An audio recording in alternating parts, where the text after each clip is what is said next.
अध्यक्ष महोदय, आपका बहुत बहुत धन्यवाद। आपने मुझे बजट पर बोलने का मौका दिया। अध्यक्ष महोदय, माननीय मुख्यमंत्री जी ने वित्त मंत्री के रूप में वर्ष 2026-2027 का बजट प्रस्तुत किया। अध्यक्ष महोदय,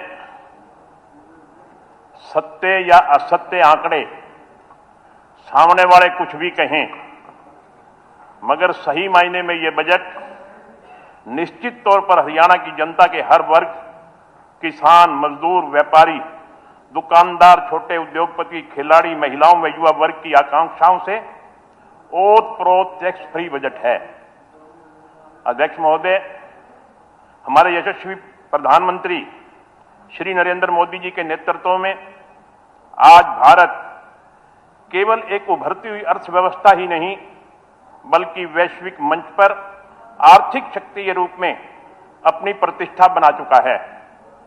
विश्व के प्रमुखतम अर्थव्यवस्थाओं जैसे अमेरिका, चीन, जापान, यूरोपीय संघ इत्यादि में भारत लगातार चौथे वर्ष जीडीपी में सर्वाधिक विकास दर दर्ज करा रहा है। मोदी जी के विकसित भारत 2047 के संकल्प की यात्रा में हरियाणा एक अथक विकास इंजन बने रहने के लिए कटिबद्ध है। अध्यक्ष महोदय, इसलिए माननीय मुख्यमंत्री जी ने हरियाणा को वर्ष 2047 तक $1 ट्रिलियन की अर्थव्यवस्था बनाने के लक्ष्य को तय किया है।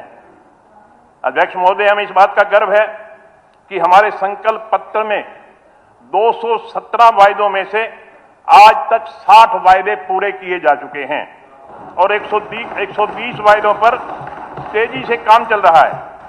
अध्यक्ष महोदय, वर्ष 2020 में आदरणीय श्री मनोहर लाल जी के द्वारा शुरू की गई बजट पूर्व परामर्श की राह पर चलते हुए माननीय मुख्यमंत्री ने उद्योग जगत, शिक्षा क्षेत्र, महिला वर्ग, स्वास्थ्य क्षेत्र, किसान भाइयों व बहनों, सरपंचों व पार्षदों, सांसदों तथा विधायकों के साथ बैठक करके 2199 सुझाव प्राप्त किए। एआई चैटबॉट से भी लगभग 12,400 सुझाव प्राप्त हुए। अध्यक्ष महोदय, इन सभी सुझावों पर माननीय मुख्यमंत्री जी ने पूरी गहनता से मंथन किया तथा लगभग 5,000 सुझावों को आज के बजट में प्रस्ताव में शामिल किया। इस प्रकार हम ये कह सकते हैं कि ये बजट वास्तव में हरियाणा की जनता द्वारा बनाया गया बजट है।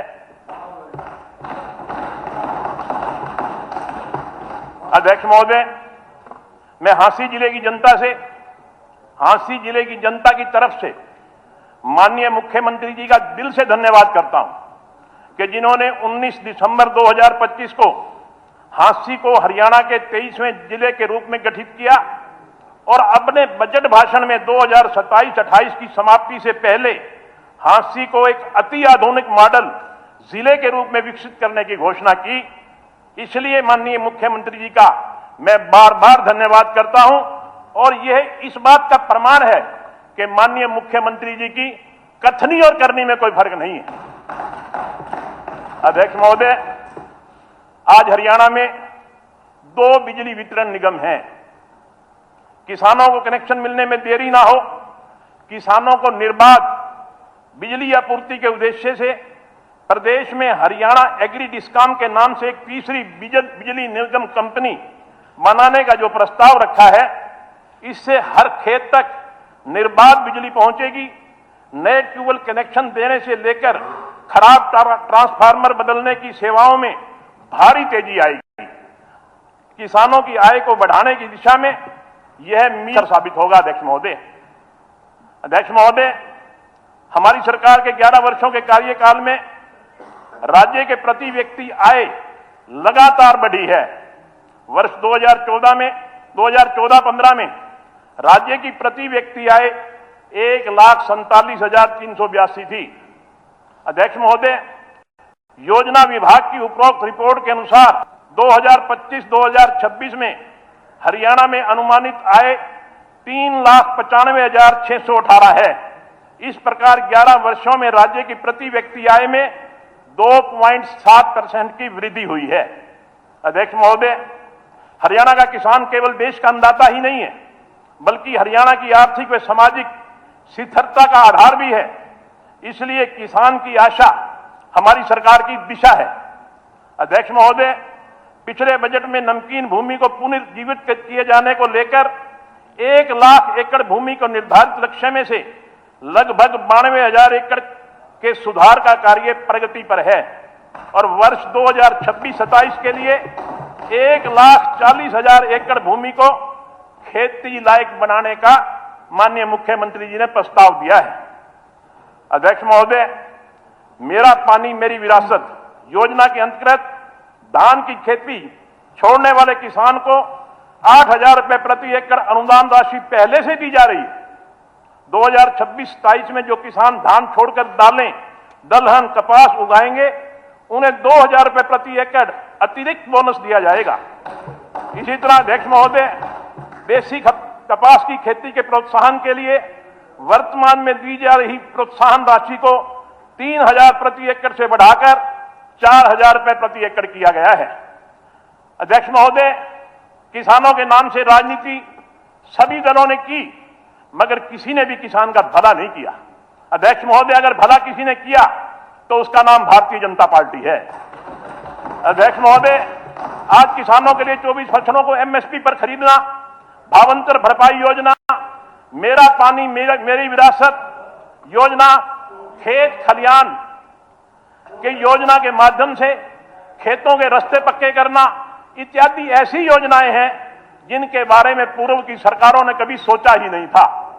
अध्यक्ष महोदय, अध्यक्ष महोदय, मैं यहां यह कहना चाहूंगा कि कल हमारे माननीय डॉक्टर रघुवीर सिंह काब्यान जी ने और माननीय निर्मल सिंह जी ने रोजगार के बारे में चर्चा की थी। अध्यक्ष महोदय, मैं कहना चाहूंगा कि रोजगार के स्रोत तो सरकार मुहैया कराती है।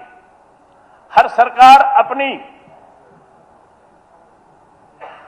जरूरत के अनुसार भर्तियां करती है, मगर भर्तियां करने का तरीका 2014 से पहले क्या था और 2014 के बाद क्या तरीका है, इसकी तुलना करना बनता है। आप सभी जानते हैं कि 2014 से पहले नौकरियों में इलाकावाद, जातिवाद, भाई भतीजावाद चलता था। नौकरियां सिफारिश से मिलती थी, मगर आज 2014 के बाद जिस तरह से मैं बोल रहा हूं, बहन जी, जब आपका नंबर है जब बता देना। मैं चलिए बोलने दीजिए। बहन जी, मैं बोल रहा हूं, जब आपका नंबर है जब बता देना। आज नौकरी मेरिट पे मिलती है, आप माने या ना माने, आज हरियाणा का बच्चा बच्चा मानता है। आप किसी गांव में जाकर के देखिए, आप जाकर पूछिए, जब 200 गीता जी उस पर चर्चा हो चुकी है। जब 200 आदमियों की भीड़ में, जब 200 आदमियों की भीड़ में जब आप खड़े होकर पूछते हैं कि आपके गांव में कितनी नौकरियां लगी हैं, तो जवाब ज्ञाना जी, आप मेरी तरफ देख के बात करें। नहीं ठीक है। हाँ नहीं कोई अध्यक्ष महोदय, वो मैं दोनों तरफ का ध्यान रख रहा हूं, आप मेरी तरफ देखो।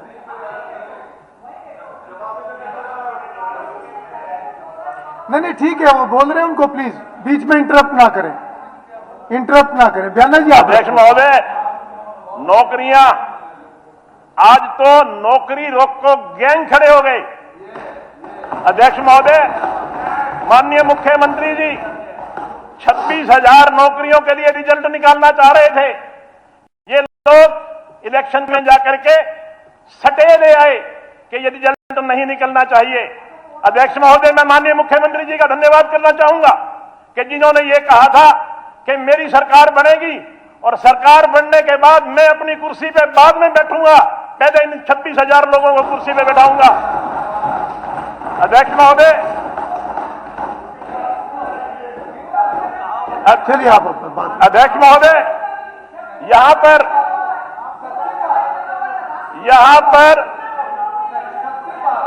अध्यक्ष महोदय, आपने और हमने वो दिन भी देखे जब कर्मचारियों को अपनी ट्रांसफर के लिए भी राज दरबार में चक्कर लगाने पड़ते थे।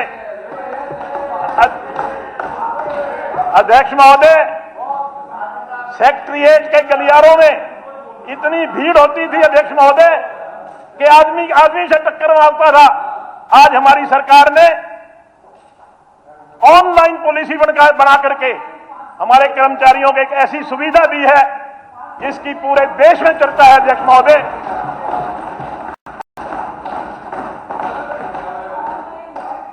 महोदय, आज 2014 से पहले अध्यक्ष महोदय 2014 से पहले अगर विकास की भी कोई बात होती थी, केवल उसी जिले तक विकास सीमित रहता था जो जिला मुख्यमंत्री का जिला होता था।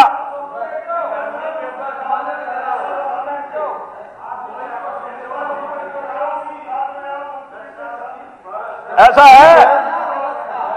है अरोड़ा जी। तो उधर देख रहे हैं, आप तो बोल रहे यार, आप उधर देखो क्या नहीं। सरकार का जिक्र कर रहे हैं, उस सरकार में शामिल थे। भाई अनुभव बता रहे ना, वहां के अनुभव बता रहे हैं। ऐसा है ज्ञाना जी, अरोड़ा ज्ञाना जी, आप अपनी बात रखो। अच्छा अध्यक्ष महोदय, मैं सरकार में शामिल जरूर था, मैं मुख्यमंत्री नहीं था, मैं सरकार नहीं चलाता था, मैं केवल सीपीएस था। अब सरकार मुख्यमंत्री चलाया करते हैं अध्यक्ष महोदय। अध्यक्ष महोदय, मैं डांडा साहब सही कह रहे हैं। अध्यक्ष महोदय, मैं सदन के माध्यम से गृह विभाग यानी कि कानून व्यवस्था से संबंधित भी इन्होंने बहुत क्वेश्चन उठाए, मैं इस पर भी चर्चा करना चाहूंगा। हमारी सरकार प्रत्येक नागरिक को सुरक्षा व सम्मान देने के लिए प्रतिबद्ध है। वर्ष 2026-27 के लिए प्रस्तुत बजट में गृह विभाग के लिए किए गए प्रावधान और सोच इस पर प्रतिबद्धता का प्रमाण है। प्रदेश में महिलाओं की सुरक्षा को सर्वोच्च प्राथमिकता देते हुए लोहारू, बरवाड़ा, नरवाना, समालखा, मेहम, रादौर और पेहवा में नए 7 महिला थाने स्थापित करने का प्रस्ताव रखा गया है अध्यक्ष महोदय। महिला थाना के माध्यम से पीड़ित महिलाओं को संवेदनशील वातावरण में न्याय और सहायता उपलब्ध होगी, जिससे उनकी शिकायतों का त्वरित और प्रभावी समाधान सुनिश्चित किया जाएगा अध्यक्ष महोदय। इसी प्रकार आधुनिक समय में तेजी से बढ़ रहे साइबर अपराध से निपटना भी हमारी सरकार की प्राथमिकता है। बजट में सोनीपत, गोहाना और बहादुरगढ़ में 3 नए साइबर अपराध पुलिस थाने स्थापित करने का प्रस्ताव किया गया अध्यक्ष महोदय। यह कदम अपराधों की जांच को तेज और विशेषज्ञता से युक्त बनाएगा, आम नागरिकों के डिजिटल जीवन को भी सुरक्षित बनाने में सहायक सिद्ध होगा अध्यक्ष महोदय। माननीय अध्यक्ष महोदय, राष्ट्रीय सुरक्षा और आंतरिक सुरक्षा के दृष्टिकोण से यह बजट अत्यंत महत्वपूर्ण है। आतंकवादी गतिविधियों से प्रभावी ढंग से निपटने और उनकी रोकथाम के लिए पुलिस महानिरीक्षक सत्र के अधिकारी के अधीन एंटी टेररिस्ट स्क्वाड के गठन का प्रस्ताव रखा गया अध्यक्ष महोदय। अध्यक्ष महोदय, गुरुग्राम और पंचकुला में इसके 2 थाने स्थापित किए जाएंगे, जिन पर लगभग 35.5 करोड़ रुपए का व्यय प्रस्तावित है। इस इकाई से महिला कमांडो को भी शामिल करने का प्रावधान किया गया है अध्यक्ष महोदय, जो हमारी सरकार की लैंगिक समानता और महिलाओं की भागीदारी के प्रति प्रतिबद्धता को दर्शाता है। अध्यक्ष महोदय, अगले 3 वर्षों में सड़क पर तैनात सभी पुलिसकर्मियों को बॉडी वार्न कैमरे से लैस करने का निर्णय लिया गया है। आगामी वर्ष में ही 5000 नए कैमरे खरीदने का प्रस्ताव रखा गया है अध्यक्ष महोदय। इन कैमरा के माध्यम से पुलिस कर्मियों की ड्यूटी के दौरान होने वाली गतिविधियों की रिकॉर्डिंग होगी, जिससे पारदर्शिता बढ़ेगी, पुलिस और जनता के बीच विश्वास मजबूत होगा और किसी भी विवाद की स्थिति में साक्ष्य उपलब्ध रहेंगे। अध्यक्ष महोदय, हमारी सरकार पुलिस बल के मनोबल को ऊंचा रखने के लिए भी ठोस कदम उठा रही है। जो पुलिसकर्मी अपराधियों का बहादुरी से सामना करते हैं, उन्हें समय से पहले पदोन्नति देने का प्रावधान किया गया है अध्यक्ष महोदय। वहीं जो अपने कर्तव्य से विमुख होकर अनुशासनहीनता या भ्रष्ट आचरण में लिप्त पाए जाएंगे, उनके विरुद्ध कड़ी और उदाहरणात्मक कार्रवाई की जाएगी। नागरिकों को बेहतर आपातकाल सेवाएं उपलब्ध कराने और प्रतिक्रिया समय को कम करने के लिए 150 नई आपातकालीन प्रतिक्रिया वाहन खरीदे जाने का प्रस्ताव भी रखा गया है। अध्यक्ष महोदय, जेल सुधारों की दिशा में भी हमारी सरकार ने कई महत्वपूर्ण पहल की हैं। फतेहाबाद, चरखी दादरी और पंचकुला में जीरा जेल तथा रोहतक में हाई सिक्योरिटी जेल स्थापित करने का प्रस्ताव रखा गया है। जेल वार्डरों के लिए भी बॉडी वार्ड कैमरे खरीदे जाएंगे।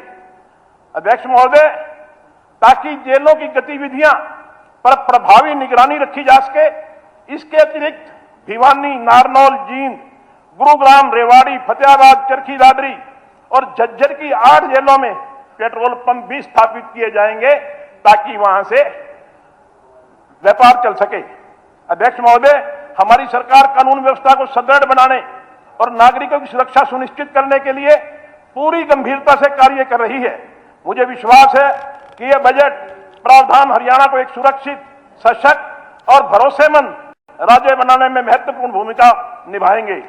अध्यक्ष महोदय, अंत में मैं यही कहना चाहूंगा कि यह बजट जनता की भलाई का बजट है और मोदी जी के विकसित भारत के संकल्प में पूर्ण योगदान देने वाला बजट है। धन्यवाद।